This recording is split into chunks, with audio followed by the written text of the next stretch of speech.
안녕하세요. 오늘은 오늘은 천체에 대해서 얘기해 보려고 합니다. 먼저 아까 지난번에 얘기했다시피 물리라는 것이 어떤 천문학에서 시작했는데요. 행성의 운동들을 얘기하다 보면 시작했는데 그 흐름을 한번 따라가 보면서 역사적인 얘기를 먼저 해보려고 해요. 옛날 이 우주에 대해서 맨 처음에 가장 중요한 인물로 처음 꼽히는 사람은 아리스토텔레스인데요. 아리스토텔레스는 물질마다 정해진 자리가 있다고 생각했어요. 흙을 하늘에 뿌리면 흙은 바닥에 가라앉습니다. 그래서 흙은 어, 바닥으로, 지구, 흙으로 이루어진 공은, 흙으로 이루어진 지구는 우주의 중심에 있다 생각했어요. 그리고 물은 그 위에 있습니다. 왜냐? 비는 하늘에서 내리잖아요. 공기는 그 위에 있고요. 그리고 불타는 공은 위에 있으니까, 하늘에 떠 있으니까 각 이 우주는 각 원소마다, 그때는 이제 사원소를 믿었죠. 각 원소마다 정해진 자리가 있다 보니 지구가 우주의 중심에 있고 다른 천체들은 지구를 중심으로 돌고 있다라고 생각을 했습니다. 코페르니쿠스는 단순히 하늘에 떠 있는 우주로는 일어날 수 없는 관측 결과를 얻었습니다. 코페르니쿠스 이전의 사람들은 단순히 하늘에 떠 있는 우주를 이룰 수 없는 관측 결과를 얻습니다. 예를 들어서 행성이 거꾸로 가요. 우리가 이거 역행이라고 얘기합니다. 잘 가던 행성이 뒤로 가는 모습을 보입니다. 수성과 금성은 새벽이나 초저녁에만 관찰이 가능합니다. 프톨레마이오스는 밑에 보이는 것처럼 어, 기존의 아리스토텔레스의 천동설에 살짝 변화를 줘서 태양계 중심이 아니죠. 지구 중심의 태양계를 굉장히 복잡하게 그려요. 행성들은 지구를 도는 것이 아니라 주전원이라고 하는 또 다른 원을 돌아요. 그리고 그 주전원이 이 지구 중심을 돕니다. 수성과 금성 같은 경우에는 지구와 태양을 잇는 이 선상에서만 이 주전원의 중심이 존재합니다. 그래서 태양이 뜨기 전에 잠깐, 태양이 지기 전에 지고 나서 잠깐 이렇게 뜨는 거죠. 라고 설명합니다. 사실 코페르니쿠스가 이 관측 결과들을 코페르니쿠스가 관측한 건 아니었고 코페르니쿠스가 이 관측 결과들을 지구에서 태양으로 우주의 중심을 옮기기만 하면은 모든 것들이 설명 가능해진다는 것, 단순하게 설명 가능해진다는 것을 알게 됩니다. 그리고 이걸 케플러와 가일레오라고 하는 사람이 지지하게 되는데요. 케플러를 알아보기 전에 티코 브라헤부터 얘기해야 될 것 같아요. 티코 브라헤는 코페르니쿠스가 얘기한 것처럼 지구가 우주의 중심이 아니라서 지구가 돌고 있다면 어떤 별이나 다른 것들 돌고 있다면 지구의 위치에 따른 별의 상대적인 위치, 연주시차가 관측돼야 된다고 생각했어요. 연주시차란 무엇이냐? 밑에 있는 그림에처럼 지구가 태양의 중심 여기에 있다면 다른 별을 봤을 때 지구는 여기에, 이 별은 여기에 있는 걸로 관측될 거예요. 지구가 한 바퀴 반 바퀴 정도 돌았을 때 여기에 있을 때는 별이 여기 위치해 있는 것처럼 보일 거예요. 이 사이 각도, 이 사이 각도의 2분의 1을 연주시차라고 얘기합니다. 눈이 매우 좋았던 티코 브라이는 관측 자료들을 열심히 모았습니다. 그래서 자료들을 분석해서 이 연주시차가 관측되는지를 확인했는데요. 결국 관측하지 못했습니다. 관측하지 못해서 달과 태양이 지구를 중심으로 돌고 있고 나머지 천체들 행성들이 태양을 중심으로 돌고 있는 절충안을 밑에 있는 그림 같은 것을 제시하게 돼요. 실제로 되게 관측하기 어려웠다고 합니다. 1838년에 베셀이 처음으로 발견한 백조자리 61번의 연주시차, 최초로 발견한 별의 연주시차인 백조자리 61번의 연주시차가 36,000분의 294도였나요? 굉장히 작은 각도였어요. 근데 이걸 망원경도 없이 그냥 눈으로 보려고 했으니까 안 보였던 거죠. 가일레오 같은 경우에는 자신이 개조한 망원경으로 다음과 같은 또 관측자를 얻어요. 금성의 위상이 변해요. 별, 금성도 달처럼 보름달, 초승달, 반달 여러 가지 모양을 보여줍니다. 지구가 움직이지 않으면 볼 수 없는 모습들이에요. 완벽해야 하는 태양에서 흑점이 발견됩니다. 이건 약간 종교적인 얘기인데요. 신이 만든 우주가 우주는 신이 만들었고 그 신이 이야기가 펼쳐지는 지구는 당연히 중심에 있어야 된다 생각했는데 그 신이 사는 세계인 우주에 있는 태양에선 흑점이 발견되고 달에는 분화구가 나 있어요. 우주가 매끄러운 공이 아니에요. 우주에 있는 천체들이 매끄럽고 완벽하지 않아요. 그렇다면 꼭 신의 이야기가 펼쳐지는 지구라고 하는 곳, 우리 신이 만든 인간이 있는 지구라는 것도 곧 우주의 중심에 있을 필요는 없겠구나라는 생각이 자라납니다. 목성을 중심으로 도는 어, 메디치가의 4개의 별이라고 하는데, 메디치의 별이라고도 하는데, 4개의 위성들을 발견해요. 메디치의 별인 이유는 이 갈릴레오가 어떤 펀드를 받기 위해, 어떤 지지를 받기 위해, 지지를 받기 위해 그 당시 가장 잘 나가던 가문인 메디치한테 이 별을 헌정했기 때문, 이 위성들을 헌정했기 때문이에요. 꼭 모든 천체, 어떤 독성을 중심으로 도는 천체가 있네요. 모든 천체가 지구를 중심으로 돌 필요가 없습니다. 갈레오는 이 내용들을 담아 두 우주 체계에 대한 대화라는 책을 출판했고요. 거기서 관성과 힘에 작용하는 물체에 관한 내용, 그리고 기본적인 상대성 원리를 담습니다. 상대성 원리란 무엇이냐? 물체 운동 상태는 관찰자의 운동 상태에 따라 달라질 수 있다는 내용이에요. 만약에 내가 무빙워크 위에 있다면, 무빙워크 위에 있다면 세상이 뒤로 가는 것처럼 느껴질 수도 있을 겁니다. 내가 무빙워크에서 같은 방향으로 간다면 무빙워크 밖에 있는 사람 보기에는 내가 원래 가고 있는 것보다 더 빨리 가는 것처럼 보일 거예요. 이렇게 운동 상태는 관찰자가 어디에 있냐에 따라 달라질 수 있습니다. 어떤 운동 상태에 있냐에 달라질 수 있습니다. 이 내용은 나중에 우리가 아인슈타인 얘기하는 상대성 원리, 상대성 이론을 얘기할 때, 상대론을 얘기할 때 좀 더 자세히 얘기할 것 같아요. 자, 케플러도 알아볼까요? 케플러는 이제 티코 브라의 제자인데요. 티코 브라헤가 물론 연주시간 발견하지 못했고 지동설을 지지하진 못했지만 그래도 그가 관측한 그 당시 가장 정확한 데이터는 케플러한테 넘어가게 됩니다. 케플러는 행성의 운동 세 가지를 발견하게 되는데요. 먼저 이 관측 자료들을 보니까 옛날에 아리스토텔레스 때부터 모든 행성의 운동, 행성이든 별이든 모두 원운동을 했는데 얘네는 타원 운동을 해야 맞겠구나라는 걸 발견해요. 타원 궤도의 법칙입니다. 행성은 태양을 하나의 초점으로 하는 원운동이 아니라 타원운동을 해요. 그리고 행성은 단위 시간 동안 휩쓸고 지나간 면적이 항상 일정합니다. 하나를 초점으로 가다 보니까 이 먼 데도 있겠고 행성이 멀리 별에서부터 타양에서부터 먼 데도 있겠고 가까운 데도 있을 거예요. 하지만 가까운 데서는 속력이 빨라지고 먼 데서는 속력이 느려지다 보니 이 같은 시간 동안 휩쓸고 간 면적이 같습니다. 면적 속도 일정의 법칙이라고 얘기해요. 마지막으로 공전 주기의 제곱, 주기란 처음 위치로 돌아오는데 걸린 시간, 이 P라는 위치에서 한 바퀴 돌아서 다시 P로 오는 동안 걸리는 시간의 제곱은 긴 반지름, 이 궤도의 긴 반지름의 세제곱에 비례합니다. 우리가 이거를 조화의 법칙이라고 얘기해요. 이 세 가지 법칙들을 발견하면서 천문학이라는 것을 단순히 관측의 영역이 아니라 어떤 수학의 영역까지 갖고 와요.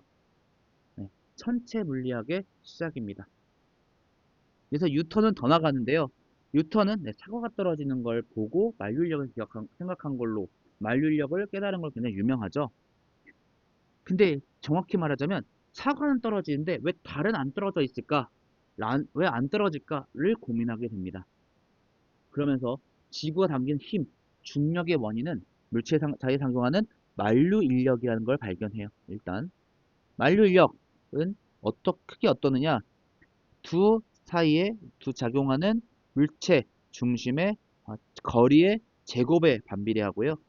두 물체의 질량에 비례합니다. 곱에 비례합니다. 모든 물체는 서로 잡아당기고 있어요. 만류인력을 받고 있습니다. 만류인력이 작용합니다. 서로 만류인력을 힘을 작용하고 있어요. 하지만 왜 먼저 그 얘기부터 해볼게요. 우리가 이제 중력을 보통 mg라고 얘기하잖아요. 근데 이제 우리가 지구 표면에 있는 물체 같은 경우에는 떨어진 높이가 r 반지름 더하기 h만큼이지만 이 떨어진 높이, 이 높이가 지구 반지름에 비해서 매우 작아요. 이 사이 거리라고 해봤자 거의 반지름에 가깝습니다. 그리고 지구의 질량은 상수죠. 상수다 보니까 보통 이제 F는 mg 9.8m으로 나타내고 있는 거죠. 만류인력 역시 상호작용입니다. 상호작용이기 때문에 지구가 우리 당기는 만큼 우리도 지구를 당겨요. 하지만 그쵸. 같은 힘이 작용하더라도 질량이 크면 가속도가 작아요. 그래서 지구가 어떤 지구적인 스케일을 봤을 때 우리가 지구한테 작용하는 힘이 지구가 우리가 지구를 잡아당기는 힘이 지구가 우리를 잡아당기는 힘과 같지만 우주적인 스케일에선 굉장히 작은 가속도를 그러니까 지구가 아주 작은 가속도를 받아서 거의 변화가 없는 것처럼 우리가 느끼는 거예요. 자, 달 아까 얘기해 볼까요? 사과는 떨어집니다. 근데 왜 달은 안 떨어질까요? 달은 옆으로 비스듬히 던진 물체와 똑같은 모습으로 떨어지고 있습니다. 우리가 살짝 옆으로 던진다면 중력 때문에 결국 떨어질 거예요. 근데 더 세게 던지면요. 더 세게 던지면 더 멀리 가서 바닥에 닿을 거예요. 하지만 지구는 둥글다 보니 우리가 정말 특정한 속력으로 빠르게 얘를 던진다면 옆으로 던진다면 더 멀리 가더라도 지구가 둥글다 보니 아직 바닥에 도달하지 않았을 겁니다. 계속 떨어지는 중이라고 할 수 있을 것 같아요. 그래서 적당한 높이에서 적당한 속도로 옆으로 던지게 되면 마찰 등이 없어서 에너지가 보존되는 한 영원히 땅에 닿지 않을 수 있습니다. 즉, 역학적 에너지가 보존되는 한 영원히 떨어질 수 있습니다. 즉, 달은 열심히 지구를 향해 떨어지는 중이에요. 이제 유턴을 통해서 이제 물리라는 게 시작되게 됩니다. 그 케플러와 뉴턴 이 사이의 얘기를 잠깐 하기 전에 우리 회전하는 운동에 대해서 살짝 얘기해 볼 필요가 있어요. 달과 지구에 작용하는 만류인력은 달을 회전하도록 했습니다. 지구를 중심으로 돌게 만들었어요. 공전하게 만들었어요. 그리고 우리가 옛날에 얘기했죠. 등속 원운동하는 물체는 운동 방향이 계속 바뀌어요. 힘이 작용하는 거예요. 그리고 이 힘을 우리는 구심력이라고 합니다. 구심력. 네. 구의 중심으로 작용하는 힘이라는 얘기예요. 구심력은 등속 원동을 일으키는 알짜 힘을 말해요. 어떤 구심력은 힘의 종류가 아니라 알짜 힘을 말합니다. 이 상황에서는 만류인력이 구심력의 정체예요. 그러다 보니 구심력의 방향은 원궤도의 중심 방향, 그리고 크기는 R분의 mv 제곱으로 나타내집니다. 이거 계산하는 방법이 있는데 계산하는 방법은 생략하도록 할게요. 여기서 R은 원궤도 반지름 혹은 물체의 무게중심으로부터 떨어진 거리입니다. 무게중심, 물체를 구성하는 입자들의 전체 무게가 한 곳에 작용한다고 볼 수 있는 점이에요. 이렇게 한 점이 있고 실로 연결되어 있을 수도 있겠지만 어떠한 기다란 막대여서 한 점을 중심으로 얘가 돌 수도 있겠습니다. 그리고 그때 그 점은 회전축이 될 수도 있겠지만 만약에 얘가 중력을 받는 물체다. 무게중심 때문에 무게중심으로부터 전체 무게 한 곳에 작용한다고 볼 수 있는 점, 거기에 중력을 받아서 회전하고 있을 수도 있겠죠. 갑자기 무게중심하고 얘를 이어보려니까 또 말이 좀 꼬이는군요. 회전하는 물체 같은 경우에는 특히나 우리가 아까 막대 얘기했던 것처럼 어떤 기대란 막대 같은 경우에는 회전축으로부터 얼마나 떨어져 있냐에 따라서 이 회전 운동이 바뀌게 돼요. 그래서 우리가 운동 상태를 변화시키면서 가속도 같은 얘기를 했는데 그걸 다시 회전, 각도에 대해서도 얘기해 줘야 됩니다. 그래가지고 회전 운동할 때는 또 이런 물리량들을 관심을 갖기도 해요. 각도가 얼마나 바뀌느냐. 비슷하게 거리랑 관련지어서 얘기할 수 있어요. 그리고 우리가 어떤 굴림 운동할 때 미끄러지지 않는다면 보통 거리는 각도 곱하기 반지름으로 계산됩니다. 혹은 회전축으로부터 떨어진 거리로 곱으로 나타냅니다. 각속도 보통 또 오메가로 많이 쓰고요. R 오메가 역시 속도와 선속도라고도 얘기하는데 그 선속도가 각속도 곱하기 반지름으로 계산되겠네요. 각 가속도 알파로 나타냅니다. 가속도와 비슷한 느낌이고요. 토크는 힘이 아니에요. 회전 운동을 일으키는 요인입니다. 회전을 일으키는 마치 힘이 운동 상태를 변화시키는 것처럼 회전 운동을 변화시키는 요인이에요. 토크. R 곱하기 F. 얘만 또 반대네요. 가속도, 선속도, 거리는 각도, 회전 운동에 관련된 물리량 곱하기 반지름이었는데 토크는 반대로 이 회전축부터 얼마나 멀리 떨어지냐에 따라서 이 회전 상태가 달라지기 때문에 힘 곱하기 거리로 나타냅니다. 각 운동량 L로 나타내는데요. 역시 운동량과 선 운동량과 비교했을 때 운동량 곱하기 거리로 계산되네요. 관성 모멘트도 얼마큼 이 회전을 방해하는 요인, 질량이 운동 상태의 변화를 막는 요인이었다면 관성 모멘트도 비슷한 작용을 하는데요. 보통 I로 나타내고요. 역시 필기체 외부 폰트 때문에 mr 제곱으로 나타낼 수 있습니다. 물론 복잡해요. 원래 값은 계산을 엄청나게 해야 되는데 관심 있으신 분들은 찾아보시면 좋을 것 같아요. 아까도 말했다시피 물체가 미끄러지지 않을 때 요것들이 성립합니다. 각도에 관련된 물리량 곱하기 반지름이 선 운동에 관련된 물리량이라는 것은 미끄러지지 않을 때 성립합니다. 그리고 토크, 여기 돌림힘이라 또 나네요. 토크가 돌림힘인데 우리나라 말로 돌림힘은 힘이 아니라 물체를 회전시키려고 하는 성질입니다. 관성 모멘트는 물체의 회전 상태를 유지하려는 성질, 아까 질량하고 비슷하다고 얘기했죠. 질량 분포와 관련이 있습니다. 얘가 어떤 분포를 갖고 있느냐에 따라서 관성 모멘트가 달라져요. 정지해 있는 물체는 알짜힘이 0인 것처럼 물체가 안정적으로 멈춰 있으려면 돌림힘까지 상쇄되는 돌림힘의 평형도 이루어져야 됩니다. 그리고 선 운동량이 보존되는 것처럼 각 운동량도 보존되고 주변에 돌린 힘이 걸릴 때 각 운동량이 변하게 돼요. 즉 회전 운동도 우리가 앞에서 얘기했던 것과 같은 비슷한 현상들이 일어나게 됩니다. 이런 얘기를 왜 하느냐? 이 회전 운동 가지고 어, 뉴턴이 했던 일들을 이제 우리가 얘기해 볼 수 있겠거든요. 자, 케플러 법칙. 이제 케플러 법칙에서 뉴턴까지 뛰어넘을 텐데요. 거기 살짝 필요한 얘기를 앞에서 했습니다. 먼저 조화의 법칙부터 얘기해 볼까요? 공전주기의 제곱은 궤도의 긴 반지름의 세제곱에 비례한다. 원운동을 하는데 각속도를 오메가라고 한다면 주기는 360도 나누기 오메가로 계산해 볼 수 있을 것 같아요. 한 바퀴 도는데 이 한 바퀴가 360도. 각속도는 이 뭐였죠? 각도, 1초에 가는 각도라고 할 수 있겠으니까요. 속도 개념이죠. 시간분의 거리이기 때문에 주기는 한 바퀴 도는데 걸리는 시간은 속도분의 속도분의 거리로 나타나는 것처럼 각속도분의 360도 한 바퀴라고 얘기할 수 있을 것 같아요. 그러다 보니까 주기의 제곱이 반지름의 세제곱에 비례한다는 것은 이렇게 쓸 수 있을 것 같습니다. 그래서 C는 우리가 우리가 상수들을 다 포함시킨 물리량이에요. 좀 더 우리가 깔끔하게 보기 위해서. 그리고 아까 오메가는 선속도 나누기 R 반지름 대입하면 R분의 MV제곱은 CR제곱분의 M. 근데 이거 어디서 봤어요? 어디서 봤어요? 만류인력과 그 값이 똑같거든요. 만류인력 R제곱분의 GMN. 아까 구심력 R분의 MV제곱이라고 얘기했습니다. 얘가 는이라는 거, 상수는 무시하고 는이라는 것은 여기서 구심력의 원인은 만류인력이구나 라는 거를 얘기합니다. 아까 뉴턴이 얘기했던 만류인력 그리고 구심력을 비교해 봤을 때 조화의 법칙을 우리가 역으로 구해낼 수 있겠네요.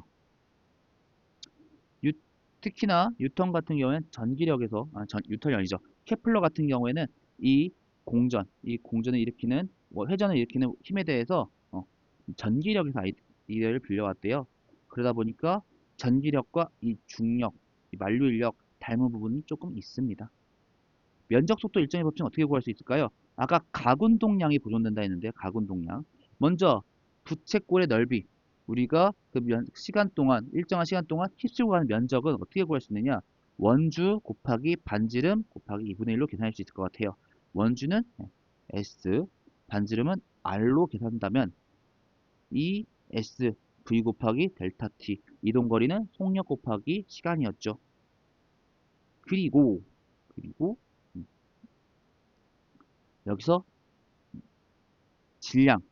질량을 위아래로 곱해준다면 MV는 운동량이죠. M분의 질량분의 R 반지름 곱하기 운동량 곱하기 시간인데 또 거리 곱하기 운동량이 각 운동량이에요. 2분의 1 M분의 L 델타 T.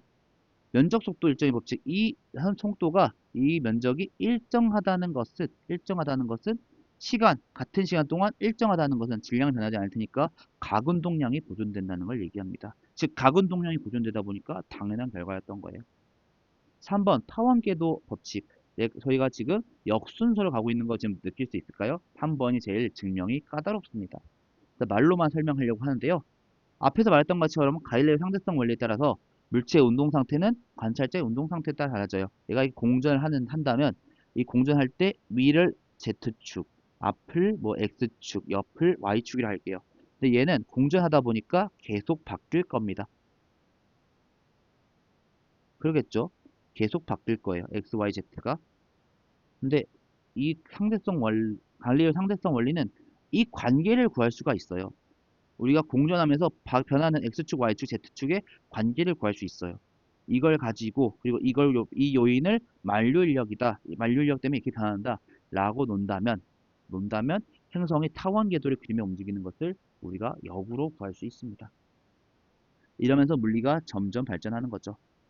실제로 헨리라는 사람이 그 시대 과학자들이 많이 이걸 케플러의 법칙을 어떻게 수학적으로 증명해낼까 많이 고민했는데 헨리라는 사람이 뉴턴이 똑똑하니까 또 친구기도 하니까 뉴턴한테 가가지고 이거 한번 풀어봐주면 안 돼? 너도 한번 고민해볼래? 요 갖고 가봤다고 해요.